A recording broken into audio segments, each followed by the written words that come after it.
In this lecture, let us discuss about PAC learning. PAC stands for Probably Approximately Correct. PAC learning is a framework for the mathematical analysis of machine learning. The goal is, with high probability, the selected hypothesis will have lower error. In the PAC model, we specify two small parameters, epsilon and delta, and require that with probability at least 1 minus delta, a system learn a concept with error at most epsilon. Epsilon gives an upper bound on the error inaccuracy with which h approximated. That means the accuracy is 1 minus epsilon. Delta gives the probability of failure in achieving this accuracy. That means the confidence is 1 minus delta. Let us consider an example. We want to learn the concept medium built person from the examples. We are given the height and weight of m individuals, that is the training data set. We are told for each height weight pair if the person is medium built or not. We would like to learn this concept, that is, to produce an algorithm that in future correctly classifies if a pair height weight represents a medium built person or not. Let us plot this on a 2D plane. Assume that the axis aligned rectangle C is the target function that we are going to learn. Instances within the rectangle represents the medium built person or the positive class, and instances outside the rectangle are members of the negative class. In order to learn C, we are going to use some training examples which are labeled positive and negative. C, or the actual function, is unknown to us. Hence, the objective is to come up with a hypothesis H that closely approximates C. Since H may not be exactly same as C, there is an error region. The instances that falls within the green shaded region are positive members according to our actual function C, but the hypothesis that we generated classifies as negative. So this is false negative. Similarly, in this yellow shaded region, C says that the members are negative, but H classifies them as positive. Hence, it is false positive. That means the error region is given by C XOR H, and what we want is the probability of this error regions to be small.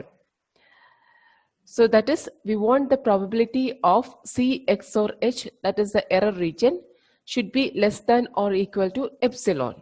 We want the probability of the error region to be bounded by a small constant epsilon. We cannot expect the learner to learn a concept with 100% accuracy because the learner needs to learn the concept from a small representation of the instance space.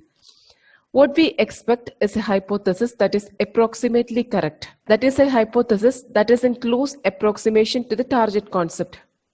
A hypothesis is said to be approximately correct if the error is less than or equal to epsilon, where 0 less than or equal to epsilon less than or equal to half. That is, the probability of C XOR H is less than or equal to epsilon. Since the training samples are drawn randomly, there will always be a probability that the training examples encountered by the learner will be misleading.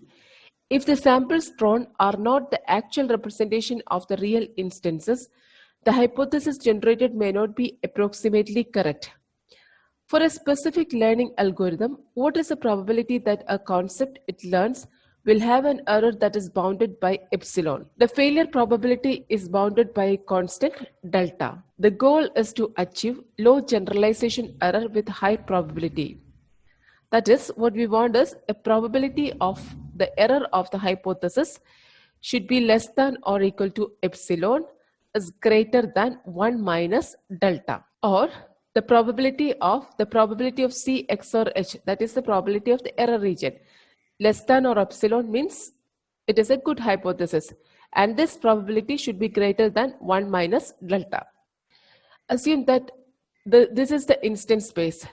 Red dot represents medium built person and green dot represents not medium built person. From the instance space, samples are drawn randomly for building the model. For example, assume that this is a first data set drawn from the instance space. This is another set and so on. Each one may have different sampling distribution. Assume that we have been given 10 different set of samples. Epsilon is given as 0.05 and delta as 0.20. Assume that hypothesis 1 has been generated with these errors. Error of H1 on sample set 1 is 0.04, on sample set 2 is 0.03, and so on. We have set as our epsilon or the error bound as 0.05. Out of the 10 samples, the errors on sample set 3 and sample set 4 is greater than the bound 0.05. Hence, we say that the hypothesis failed on these two training sets. We can say that the hypothesis is approximately correct 8 times and failed 2 times. Hence, the probability of H1 is 8 by 10 is equal to 0.80. This is greater than 1 minus delta, that is 1 minus 0.20, which is equal to 0.80. Hence, we say that H1 is probably approximately correct. Let us take another hypothesis, H2. So these are the errors generated by H2. Here the error value is greater than epsilon 3 times. Hence, its probability of success is 7 by 10 is equal to 0.7, which is less than 1 minus delta or 0.80. Hence, H2 is not probably approximately correct. So this is what epsilon and delta means in packed learning. With a high probability, an efficient learning algorithm will find a hypothesis that is approximately identical to the hidden target concept. Now, let us formally define packed learning. Here is the general setting for the packed learning. Let X be the set of all possible instances over which the target function are to be defined.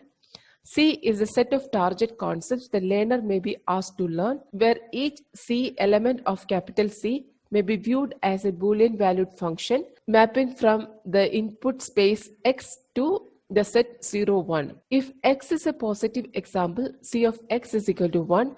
If X is a negative example, C of X equal to 0. Examples are drawn at random from the input space X according to a probability distribution D, which is unknown, but we assume the distribution to be fixed.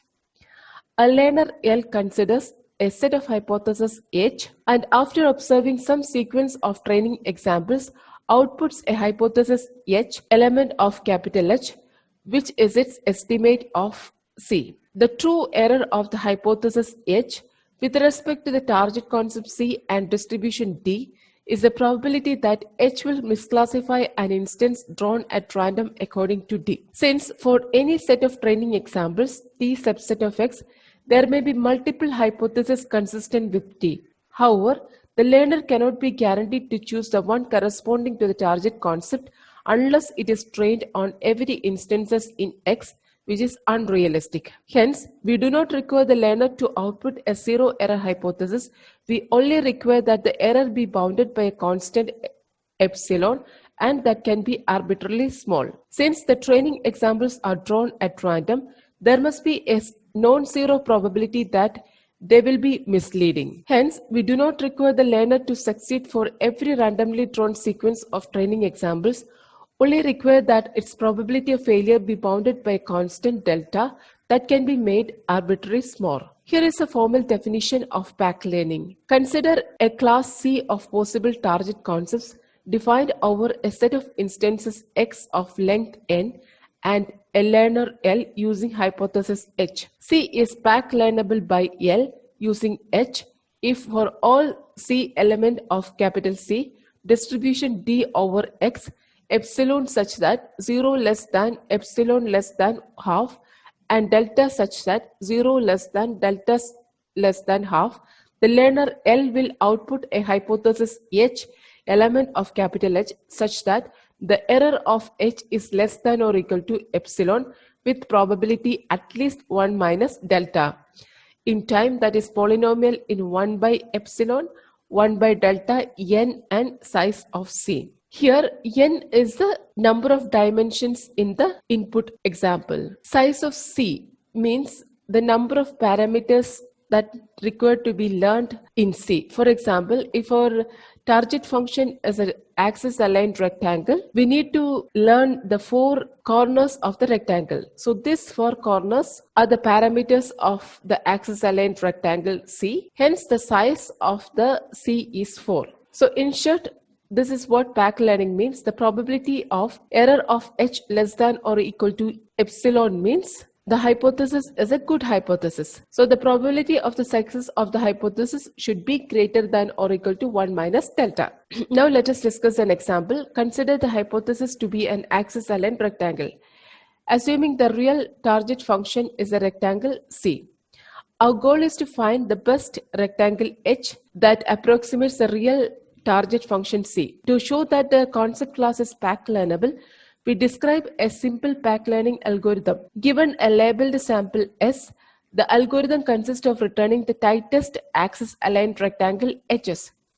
We want to learn the tightest possible rectangle H around a set of positive training examples. We need to show that the generalization error is low with high probability. Since Hs is the tightest rectangle, Hs will be always within C. Hence, the error region is equal to C minus H. So, this 4 rectangular strips outside Hs but inside C represent the error region. To be approximately correct, the area of this region should be bounded by epsilon. If our hypothesis lies anywhere within this shaded region, it will be approximately correct. For example, so for this rectangle, the error is only this region. So that is within this shaded region. So this is approximately correct. And this one is also approximately correct. But when we take this, for this hypothesis, the error region is greater than epsilon. So this is not approximately correct. If the generated hypothesis does not touch any of the side of the shaded region, then the error region will be greater than epsilon.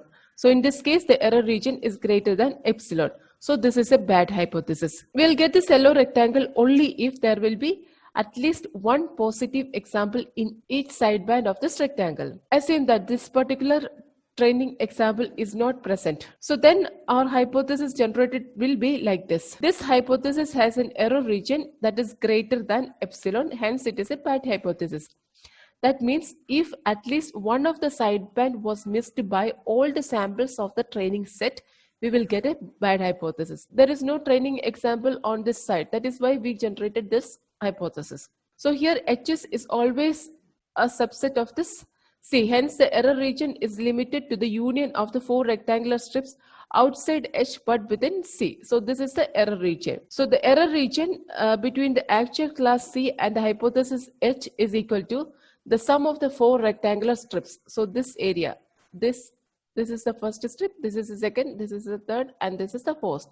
And the total area should be less than epsilon. So here we can see that since the total area is epsilon, so then each strip is at most epsilon by 4. So this is epsilon by 4, this is epsilon by 4, and this is epsilon by 4, and this is epsilon by 4. So the probability of a positive example falling in any one of the strip, so that is any one of this error region, error strip, is equal to epsilon by 4. So that means the probability that a randomly drawn positive example misses a strip. So if there is no positive example here, it is equal to 1 minus epsilon by 4. So the probability that m instances misses a strip, that means all the m example misses a strip will be 1 minus epsilon by 4 raised to m. Now the probability of all the instances misses any one of the 4 strip will be less than 4 into 1 minus epsilon by 4 raised to em. So this is the error region, and what we require is this value should be less than delta. So 4 into 1 minus epsilon by 4 raised to m should be less than delta. Then only our hypothesis will be approximately correct. So using this inequality equation, 1 minus x less than or equal to e raised to minus x, we can convert this equation like this. So 4 into 1 minus epsilon by 4 raised to m less than or equal to, we can change this using this inequality equation, 4 e raised to minus m epsilon by 4 should be less than delta. So solving this equation, we will get m greater than 4 by epsilon log of 4 by delta. So that is, if you want to have an accuracy of epsilon and a confidence of at least 1 minus delta, we have to choose a sample size m such that m greater than 4 by epsilon log 4 by delta. So for example, if you want to learn a concept with 99% correctness, that means the error or epsilon is equal to 0.01 with a probability of 95% confidence. So then the delta will be 0.05. The number of examples that need to be shown to our learner to learn a rectangular hypothesis is m greater than 4 by 0.01 log of 4 by 0.05 is equal to 400 into 4.38 is equal to 1753 examples. So we require 1753 examples in order to achieve this correctness with this confidence.